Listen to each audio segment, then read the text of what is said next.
복음 15장 29절부터 39절까지의 말씀입니다. 우리 모두 자리에서 일어나서 하나님의 말씀 받도록 하겠습니다. 받들어 읽겠습니다. 하나님의 말씀 들으시기 바랍니다.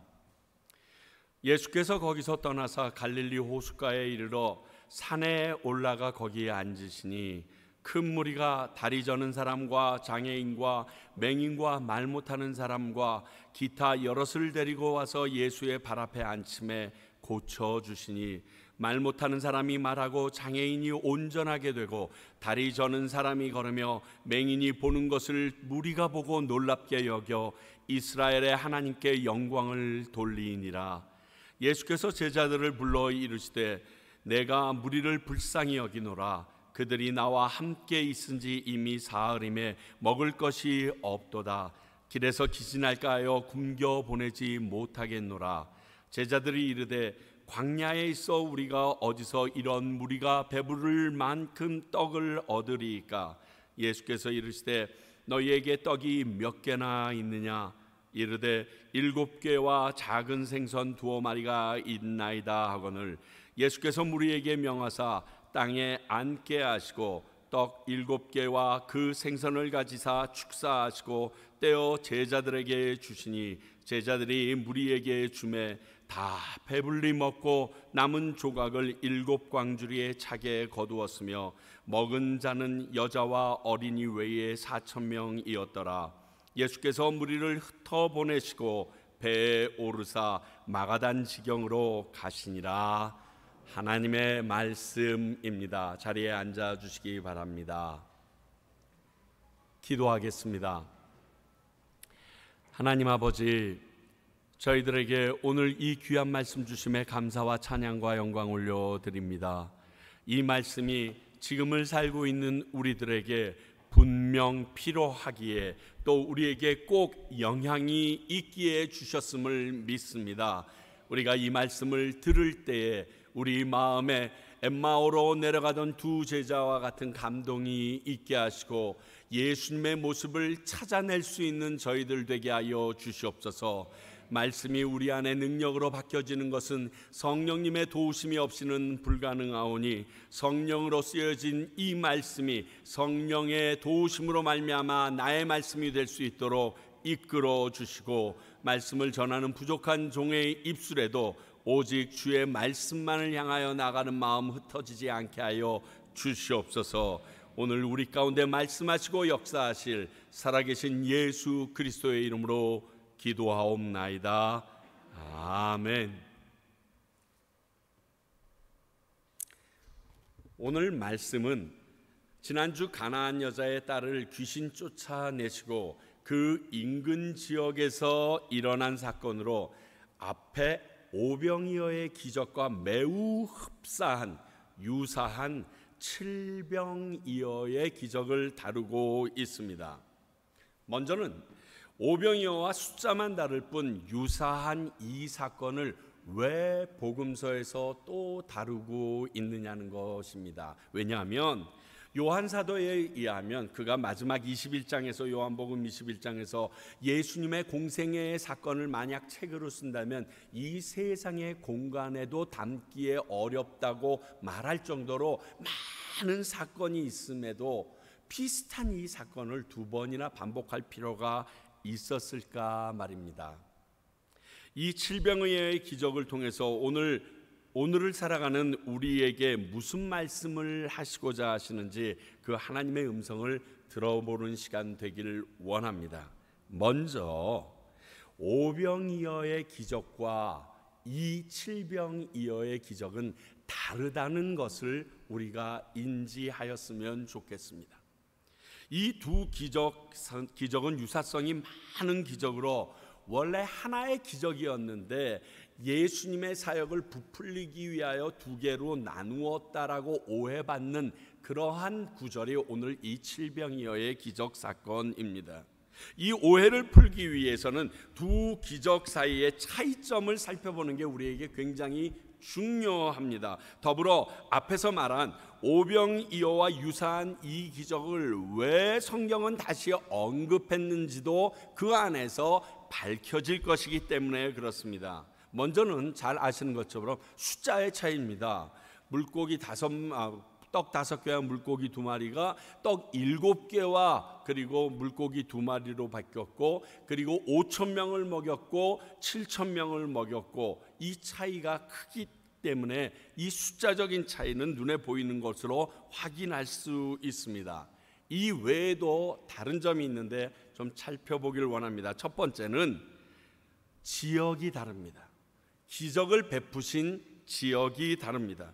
31절 하반절을 보게 되면, 그리고 39절을 보게 되면 이것이 확실한데, 자 31절 하반절을 보면 이렇게 기록되어 있죠. 이스라엘의 하나님께 영광을 돌린다. 자기는 이스라엘이 아닌가 보죠. 그러니까 이스라엘의 하나님이라고 얘기했죠. 이것이 결정적입니다. 그렇습니다. 이 기적을 행하신 것은 두로와 시돈에서 가나안 여인, 즉 수로보니게 여인을 만나서 그 여인의 딸에 들렸던 귀신을 내쫓아 주신 후에 걸어서 얼마 되지 않는 이방인 지역에서 일어났던 기적입니다. 이것이 우리에게 시사하는 바가 아주 큽니다. 무엇이냐 하면 천국 복음이, 예수님의 치유 사건이 마침내 이방인들에게도, 이방 지역에도 넓혀지고 있다라는 사실을 우리에게 보여주기 때문에 그렇습니다. 저는 계속 공연을 했던 사람이라 같은 공연이라도 다른 나라, 다른 장소에서 공연하게 되면 그것은 대상이 바뀌기 때문에 재공연이라는 말을 쓰지 않습니다. 그건 그냥 공연했다라고 똑같이 콘서트라고 얘기합니다.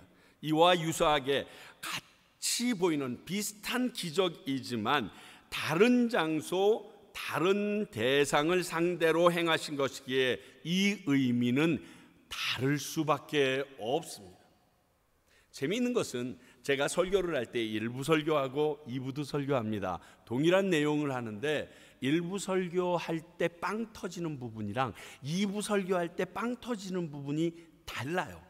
저는 1부 예배 나오시는 분과 2부 예배 나오시는 분이 다 한국말을 알아듣는 분이라고 알고 있는데, 그분들이 살아왔던 배경과 지금의 상황에 따라서 1부 예배 때 전해질 때 감동과 웃음이 터지는 것과 2부 예배를 전할 때 감동과 웃음이 터지는 포인트가 다르다는 것 때문에 굉장히 당혹스러울 때가 있습니다.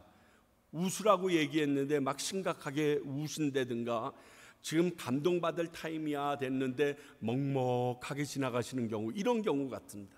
그렇습니다. 내가 이 기적이 어느 곳에서 행해졌느냐에 따라서 이렇게 큰 차이를 가지고 옵니다. 그러므로 이 의미가 우리에게 시사하는 바가 있습니다.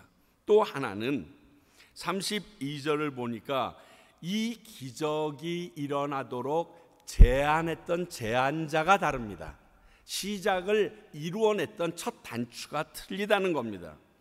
우리가 아는 것처럼 오병이어의 기적을 보게 되면 제자들이 그 무리에 대하여 걱정을 합니다. 그래서 와서 얘기하죠. 제발 이 사람들을 각 마을로 흩어 보내서 먹게 해라고, 너무 많이 굶었다고 얘기합니다. 그런데 오늘 이 칠병이어에서는 예수님께서 제자들을 불러서 이 문제를 제안하고 있습니다. 제안자가 다르다는 것은요, 기획자적인 입장에서 보면 목적이 달라졌다라고 볼 수 있습니다. 똑같은 건데요, 똑같은 행사인데요, 이 기획자가 달라짐에 따라서 목적이 완전히 바뀔 수가 있습니다. 다시 말해서 이 일을 행하는, 이 기적을 행하는 포인트가 변할 수 있음을 저는 수도 없이 경험했거든요. 바로 그런 것입니다. 이는 이 기적이 오병이어와 다른 예수님의 또 다른 의미와 목적이 있다는 것을 우리에게 알려줍니다. 오병이어 때에 예수님의 가지고 계셨던 그 의도성이 있었습니다. 근데 이 칠병이어의 기적을 행하면서 예수님께서 바라는 또 다른 의미가 있다는 것을 말합니다. 나중에 살펴보겠지만 아마 이 기적에서 우리가 찾을 수 있는 예수님의 마음이 이 부분에서 다 드러나게 될 것입니다. 마지막 하나 더 다른 부분을 찾자라면 신학적인 부분인데, 음식에 축사하신 방법과 의미가 다릅니다. 저희 한국말 성경을 보면 전부 다 축사하다, 기도하다 이렇게 표현이 되고 있는데, 오늘 사용된 이 36절의 축사는 유카리스라는 헬라어로 감사하다라는 의미입니다. 근데 이 단어가 이 이후에 자주 사용되었던 것은 성만찬을 행하실 때 이 단어를 사용합니다. 그래서 영어로는 give thanks라고 그렇게 번역이 되어 있을 겁니다. 그런데 이전에 14장에서 오병이어의 기적에서 축사하셨다라고 했을 때는 율로게오라는 단어를 쓰고 있습니다. 이는 찬양하다, 영광을 돌리다라는 단어로 blessed입니다. 하나님께 영광을 돌린다라는 의미로 쓰여졌다는 것입니다. 오늘 이 기적은 그 기반을 성만찬에 두고 있다라는 것을 우리에게 알려주고 있습니다. 성만찬이 이곳에서부터 파생되어져 예수님께서 마지막 만찬을 버리실 때 연관되어졌다라는 것을 알 수 있다는 것입니다. 그래서인지 몰라도 병행 구절인 마가복음 8장을 보게 되면 떡을 나누신 사건과 생선을 나누신 사건이 시간적으로 차이를 두고 있음을 봅니다. 자, 보실까요? 마가복음 8장 6절 7절입니다. 예수께서 무리를 명하여 땅에 앉게 하시고 떡 7개를 가지사 축사하시고 떼어 제자들에게 주어 나누어 주게 하시니 제자들이 무리에게 나누어 주더라. 또 작은 생선 2마리가 있는지라 이에 축복하시고 명하사 이것도 나누어 주게 하시니. 그래서 오병이어 때는 이 오병이어를 가지고 예수님께서 한 번에 축사하시고 떼어 나눠준 것에 비하여 이 칠병이어 때는 이 두 물질을 나누어서 주고 계심을 볼 수 있습니다. 거기다가 오병이어를 일으키신 곳은 빈들이라고 적혀 있는 데 반해서 오늘 칠병이어를 기록하고 행하신 장소를 두 곳 모두 다 광야라고 적고 있습니다. 광야하면 우리가 생각나는 것은 이스라엘 백성의 40년 동안의 일입니다. 이스라엘 백성을 광야에서 40년 동안 먹이셨습니다. 무엇을? 만나를 먹이셨습니다. 그 이유가 신명기 8장 3절에 너를 낮추시며 너를 줄이게 하시며 또 너도 알지 못하고 내 조상도 알지 못하던 만나를 내게 먹이신 것은 사람이 떡으로만 사는 것이 아니요 여호와의 입에서 나오는 모든 말씀으로 사는 줄을 내가 알게 하려 함이다. 만나를 주셨는데, 먹을 만나를 주셨는데 여호와의 하나님의 말씀대로 행하면 얻었고 그렇게 행하지 않으면 얻지 못했든가 얻었던 것도 썩어버리게 하셨다는 것입니다. 그것을 통하여 알려주셨듯이 여기에 오늘 성만찬의 의미를 더하게 되면 오늘 이 의미가 예수님이 만나가 되셔서 나를 통하여 만 너희들이 영원한 생명을 얻을 수 있다로 적용이 되어지게 됩니다.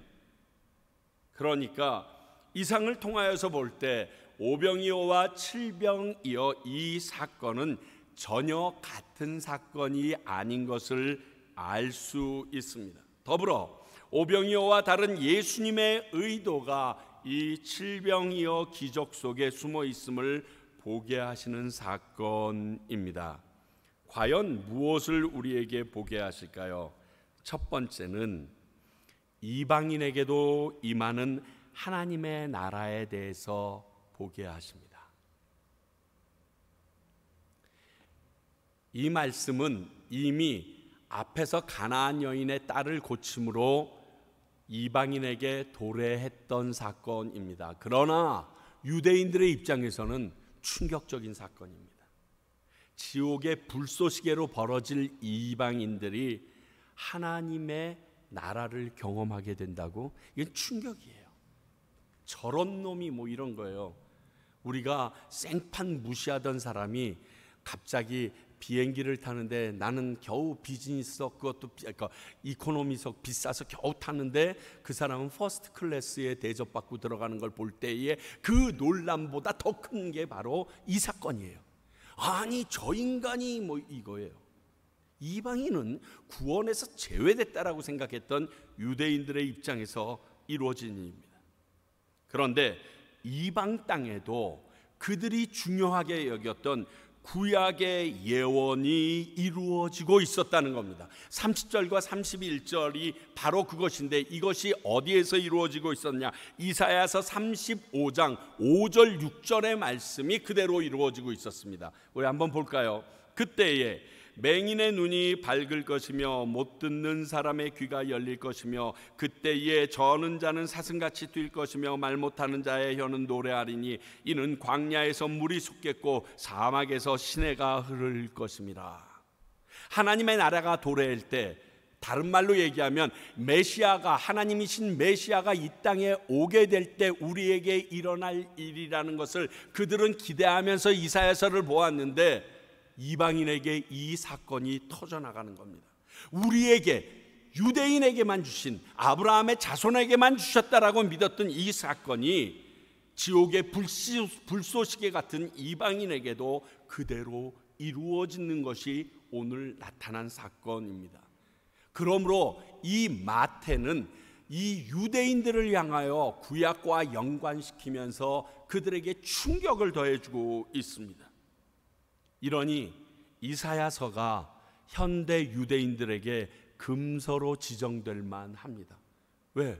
읽을수록 예수님을 겨냥하고 있으니까. 아직 메시아가 오지 않았다고 믿는 그들에게 큰 갈등이 됩니다.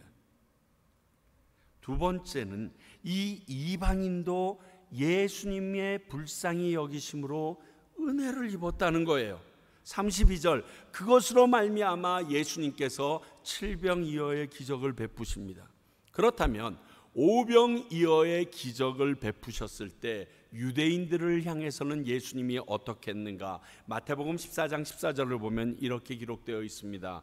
예수께서 나오사 큰 무리를 보시고 불쌍히 여기사 그 중에 있는 병자를 고쳐주시니. 유대인들을 불쌍히 여겨서 병자를 고쳐주시고 오병이어의 기적을 베푸신 건 이해할 수 있겠어. 그런데 이방인에게도 똑같은 사랑으로 보셨다는 것인가? 그렇습니다. 예수님께서 이방인을 고치신 이유도, 그들을 떡과 물고기로 배부르게 먹이신 이유도 그분의 사랑에 근거한 불쌍히 여기심이었습니다. 이스라엘의 하나님이시기에 이방 사람들을 사랑하지 않을 줄 알았는데 모든 민족과 백성에게 고루 사랑하심으로 오늘의 기적이 일어날 수 있었기 때문입니다. 고로 이 수혜는 지금의 우리도 다 누리고 있습니다. 만약 이 일이 칠병이어의 기적이 베풀어지지 않았다면 우리가 은혜를 입을 근거를 찾는데 많이 힘들었을 거예요. 그런데 이 일을 통하여 먼 조선 땅에 있던 우리에게도 복음이 전해졌고, 그리고 그 모든 것을 해치고 이제 다른 나라에 와서 사는 우리에게도 여전히 하나님의 말씀은 사랑으로 다가오고 있기 때문에 그렇습니다. 모든 사람이 구원을 받으며 진리를 아는 데 이르기를 원하신다라고 디모데전서 2장 4절에 말씀하셨는데, 바로 그 하나님이 어떤 분이심을 확증해 주시는, 모든 사람에게 동일하게 사랑을 베풀고 구원에 이르길 원하시는 그 마음을 확인하는 부분이 이 부분입니다. 두 번째로 이 칠병이어의 기적을 통해서 알게 되는 것은 하나님의 사역에 동참하도록 부르고 계시는 예수님의 모습을 봅니다. 32절 보십시오. 예수께서 제자들을 불러 이르시되, 예수님께서 먼저 제안하신 이 부분이 오병이어와 다르다고 했습니다. 이렇게 하신 예수님의 의도를 좀 찾아볼 필요가 있습니다. 이렇게 제자들을 불러서 제자들에게 동일하게 이들에게 먹을 것을 주라 얘기했는데 그들이 어안이 벙벙, 왜 우리에게 이 말을 묻지? 깍깍깍 점점점 너무 의아해하고 있는 거예요. 벌써 제자들이 오병이어의 기적을 잃어버린 건가요? 강 건너 있었던 사건인데요. 정말 이 부분에 대해서 답답함을 금할 수 없습니다. 얼마 전에 강 건너에서 있었던 일인데 이 놀라운 기적을 잊어버렸다는 거예요. 근데 제가 보기에는 사실 잊을 수 없다라고 봅니다.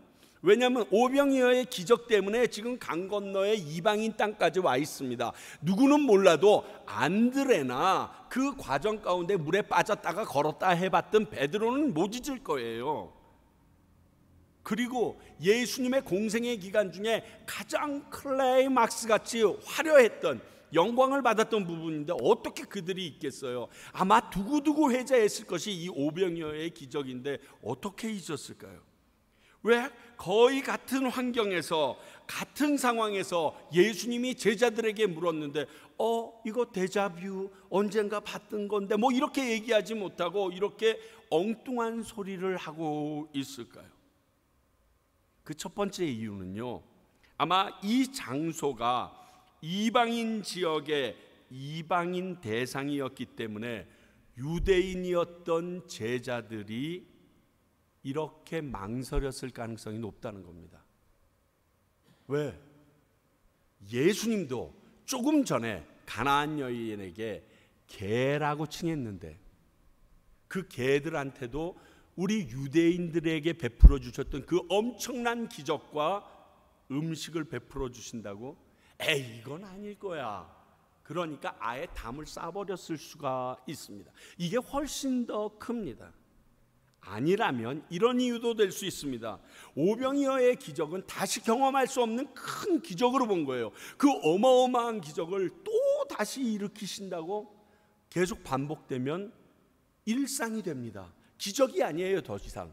그러니까 예수님을 잘 모르기 때문에 어떻게 또 그런 기적이 일어나겠어? 어쩌다 한 번 일어났겠지 하고 넘어갔을 수도 있습니다. 그러나 이 모든 것이 예수님이라는 분을 몰라서 그분을 제한하는 행위였다는 것입니다. 여러분, 중요합니다. 예수님을 바로 알지 못하고 나아가 믿지 못하는 것이 그 마음에 있었기 때문에 예수님을 제한하기 시작합니다. 예수님을, 하나님을 제한하는 건 이렇게 무섭습니다. 중요한 것은 그 제한하는 근거가 성경이 아니고 자기의 지식 수준이고 자신의 경험과 선입견이라는 것이 무섭습니다. 왜? 우리도 내 선입견과 내 경험과 내 지식 수준으로 하나님의 모든 것을 제한할 수 있기 때문에 물이 어떻게 포도주가 돼? 말도 안 되지. H2O가 C2H5가 어떻게 돼? 불가능하지. 우리의 지식에서는 그렇죠. 사람이 부력이 있는데 어떻게 무리를 걸어가? 그게 우리의 수준입니다. 그래서 그 수준에서 하나님을 묶어버리고 예수님을 묶어버립니다. 머리카락 하나도 만들지 못하는 인간들이, 피 한 방울도 똑같은 성분으로 만들어내지 못해서 헌혈에 의지하고 사는 우리 인간들이, 눈에 보이지 않는 이 세균으로 인하여 3년 동안 고심하고 힘들어가고 있는 이 인간들이, 이것 하나 해결하지 못하는 인간들이, 여러분 인터넷 찾아보세요. 비행기가 뜨는 이유에 대해서 아직도 구분해내지 못하고 그 뜨는 비행기에 자신감 있게 몸을 싣고 있는 우리 인간들이 어떻게 하나님을, 어떻게 예수님을 이해하겠습니까? 오늘 이 같은 생각으로 제자들은 예수님을 제한하는 안타까움을 범하고 있습니다. 우리처럼요. 그런 제자들을 다시 불러서 이 기적에 동참시키시는 예수님의 모습을 봅니다. 다시 말씀드리지만요, 예수님께서 저와 같은 성품이 아닌 것을 진짜 감사하고 찬양합니다. 저 같으면 다시는 안 봐. 쌍통머리를 으그러뜨리든지, 야, 쟤는 영원히 퇴출이야, 이렇게 얘기하지 그 인생들을 또 불러줘? 근데 우리 예수님은 요런 쌍통머리들을 또 불러요. 너희들 다시 와서 나랑 좀 일하자. 이런 제자들을 일깨워 하나님의 놀라운 사역에 동참시켜 주시려는 의도로 제자들을 불러 물으시고요, 이 기적을 그들 앞에서 그들을 통하여 행해 주십니다. 예수님은요, 우리가 하나님의 사역에 헌신하고 동참하시기를 원하시는 분이라는 것을 알려주고 계십니다. 기억하십시오. 하나님은요, 우리의 도움이 없이도 그분의 일을 다 이루실 수 있는 분입니다. 그분은 창조주이십니다. 무에서 유를 만들어내는 것입니다. 우리 이 땅 가운데 너 창조력이 대단해 그러는데 우리는 창조력은 없습니다. 그저 남들이 모르던 것을 발견한 것 정도입니다. 그분은 초자연적인, 즉 우리가 요즘에 말하는 마블 영화에서 얘기하는 슈퍼내추럴한 분이 바로 우리 하나님이시고 예수님이십니다. 그런데 우리를 끼워준 거예요. 에이, 그냥 숟가락 하나 얹어라. 곧 우리가 예수님이 하셨던 그 일을 성령의 도움으로 이 세상에서 이루어 나가시기 원하기 때문에, 그러므로 부족한 나도 우리들도 그 사역에 동참하기를 원하셨습니다. 아마 한 걸음 더 나가면 하나님의 사역엔 능동적으로 참여하기 원하셨을 것입니다. 수동적이 아니라요. 누군가에게 혹은 상황에 떠밀려 수동적인 참여를 넘어 말씀과 부르심에 순종함으로 스스로 능동적으로 나오길 원하셨을 것입니다. 생각해 보시오. 그것이요, 하나님이 내게 주신 은혜에 감사하는 최소한의 모습 아니겠습니까? 하나님의 은혜를 안다면, 믿는다면 말입니다. 물론 처음부터는 쉽지 않을 것입니다. 그래서 교회에서, 그리고 혹은 먼저 참여했던 신앙의 선배의 인도함과 도움으로 시작해야 할 것입니다. 그러나 언제까지 이러한 힘에 의하여 하나님의 일에 억지로 참여하는 것은 바른 신앙인의 자세가 아닙니다. 저도 그런 시간이 있었습니다. 꽤 긴 시간을 그렇게 상황과 하나님의 강권적인 힘에 의하여 사역지를 옮기고 사역해 왔습니다. 그 사역지를 옮길 때마다 강권적인 힘으로 임하였기 때문에 그곳을 떠나면 더 이상 사역을 못하는 줄, 그리고 하나님이 원하시는 아름다운 일은 내게서 끝났다라고 절망하면서 옮겨왔습니다. 그것도 많은 사람들은 보면서 귀한 일이라고 했고, 그 결과도 지금까지 꽤나 좋았고 박수 많이 받았습니다. 그러나 하나님은 스스로 하나님의 때를 읽고 능동적으로 참여하길 바라셨고, 그 결과 제 인생의 처음으로 스스로 하나님의 인도하심을 깨달아서 기도하고 결정해서 온 것이 바로 이 과테말라입니다. 그래서 이 과테말라는 저에게 있어서 굉장히 뜻깊은 곳입니다. 하나님의 사역을 시작한 지 30년이 지나서야 겨우 제가 말씀을 통하여 하나님의 뜻을 깨닫고 스스로 발을 띨 수 있었습니다. 아마 여기에 오늘 오신 우리 몽고메리 교회 우리 성도님들도 어떠한 이유로 오늘 이곳에 오셨는지 모르겠습니다. 그러나 이 사역을 부르신 분은 목사님도 아니고 부모님도 아니고 주변에 있는 사람의 떠밀림이 아니라 하나님의 계획과 예수님의 부르심이라는 사실을 기억하시고 사역에 임하셔야 합니다. 그 사역의 결과는 하나님이 감당하실 것입니다. 그러므로 내가 할 수 있는 것은 하나님이 나를 사역에 불러주셨기 때문에 충성을 다할 뿐인데, 다음번에는 이 일이 기뻐서 나 스스로 손들고 나올 수 있어야 한다는 것입니다. 오늘 예수님은 이 어마어마한 기적에 아직도 자신들의 선입견과 가치관에 갇혀있던 제자들을 불러주셨고 동참시켜 주십니다. 논문 쓸 때도 이런 싸가지들은 이름 빼버립니다.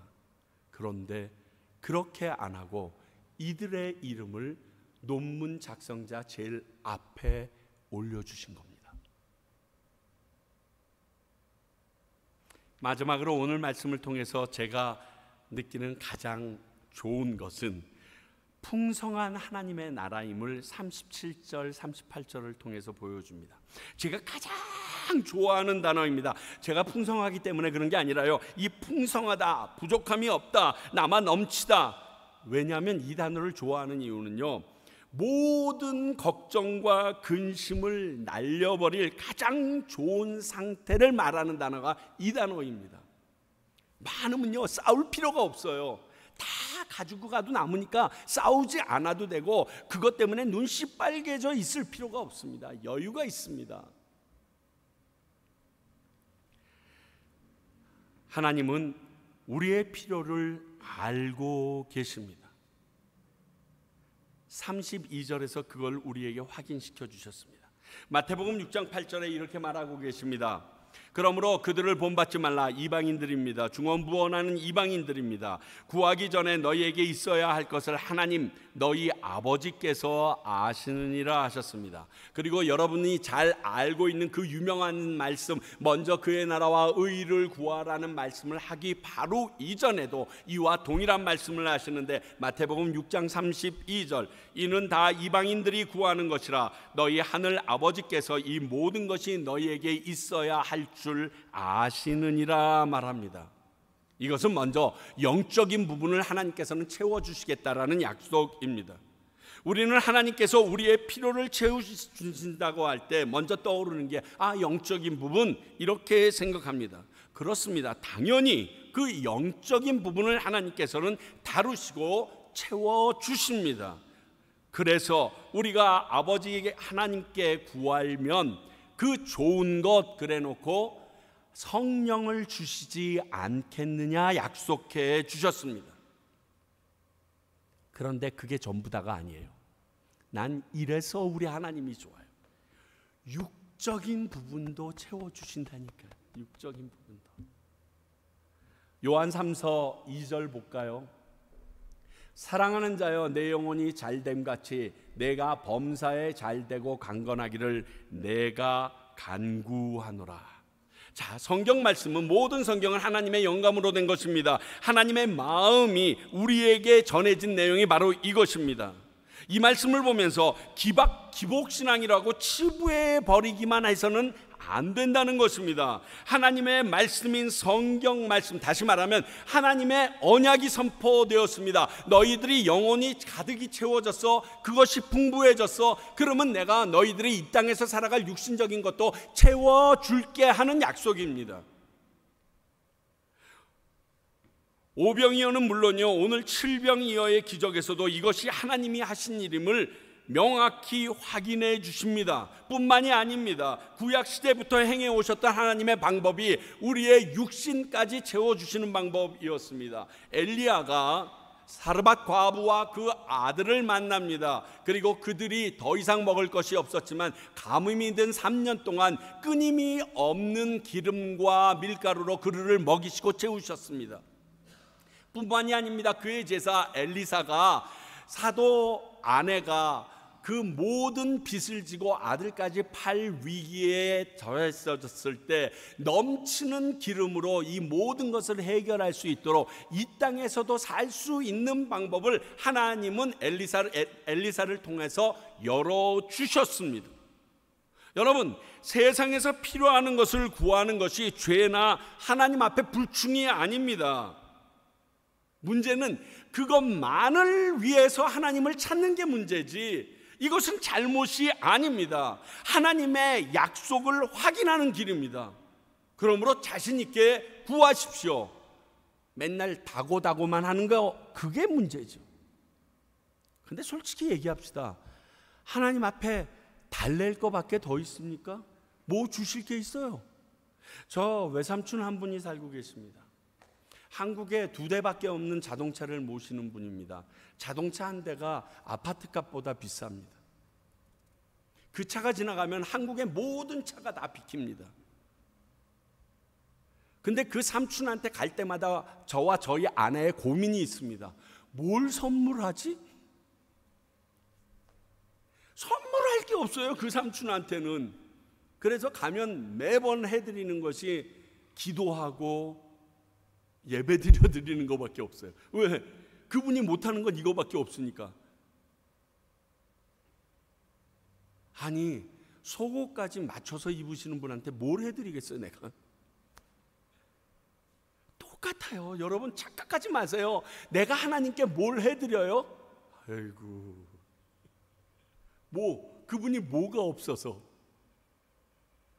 그분이 어떠한 능력이 없으셔서, 우리가 그분에게 구하는 건 지극히 정상이에요. 그러나 그 이상을 원하시는 하나님의 마음을 헤아려 우리들이 살아내는 것이 중요한 것이죠. 구하는 사람의 자세 하나님이 잘 아십니다. 그러니 이런 염려하지 마시고 성경 말씀에 근거해서 아버지 하나님께 구하십시오. 그러면 넘치게 해주시는 하나님을 경험하게 될 것입니다. 병을 고치실 때도 오늘 말씀을 보니까 사흘 3일 밤낮을 할애해서 일하셨습니다. 그러니까 그곳에 왔던 모든 병든 사람들은 한 사람도 빠짐없이 3일 동안이나 먹지도 않고 일을 하셨으니까 다 고침을 받았을 거예요. 이 풍족함을 이야기합니다. 이 혜택을 다 누렸음을 의미하고 있습니다. 거기에 육신적으로도 모든 사람들이 다 누리고 남을 정도로 풍족히 채우셨습니다. 7광줄이나 남았다니까요. 흥미로운 것은요, 칠병이어의 기적을 체험한 사람들이 남아서 3일 동안이나 하나 예수님의 말씀을 듣고 병고침을 받은 게 아니라 이미 병고침을 받고 예수님의 귀한 말씀을 다 듣고 사모했던 사람들에게 예수님께서 칠병이어의 기적으로 부어주셨다는 거예요. 이 순서가 다릅니다. 이게 하나님과 우리와 다른 모습입니다. 세상은 그렇게 안 합니다. 먼저 다 미끼를 던져놓고 잡아놓으려고 하는데 예수님은 그들의 자세와 그들의 모습을 보시고 채우실 것을 결정하십니다. 그리고 더 놀라운 건 이 기적을 베풀고 그들이 예수님을 붙잡으려고 할 때 다 흩어버립니다. 그리고 떠나버립니다. 이 방법 기억하셔야 됩니다. 사람들이 붙들 때, 박수 받을 수 있을 때 떠나라는 것이 성경 말씀에 근거한 겁니다. 예수님의 방법은 요즘 세상의 방법과 참으로 다름을 봅니다. 어찌되었든 부족함으로 다툼이나 염려가 없게 하시는, 풍족하게 넘치게 베풀어 주시는 예수님을 봅니다. 그러니까요, 다투거나 염려하지 마세요. 그분에게는 전능하신 무궁함이 있으신 분이니까요.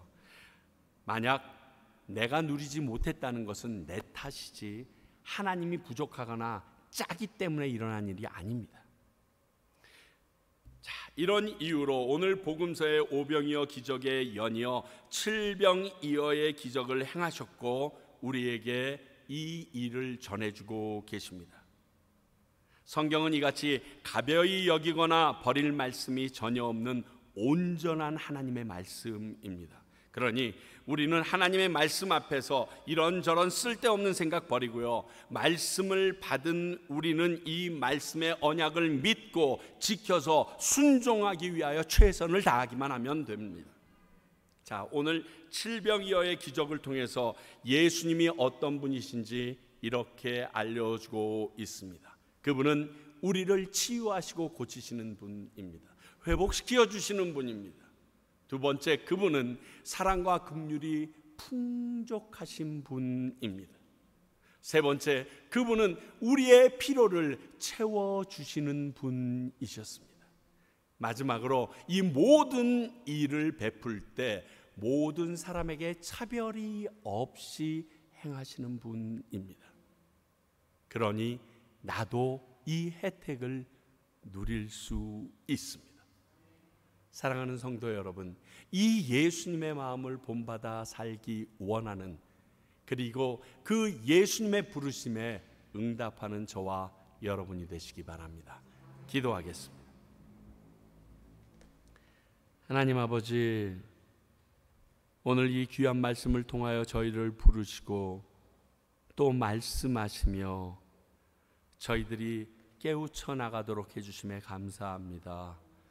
저희들이 삶을 살면서 이 말씀들이 그 상황에 맞게 기억나게 하시고 다시금 그 크신 하나님의 은혜에 감사할 수밖에 없는 저희들 인생 되도록 이끌어 주시옵소서. 예수님 이름으로 기도하옵나이다. 아멘.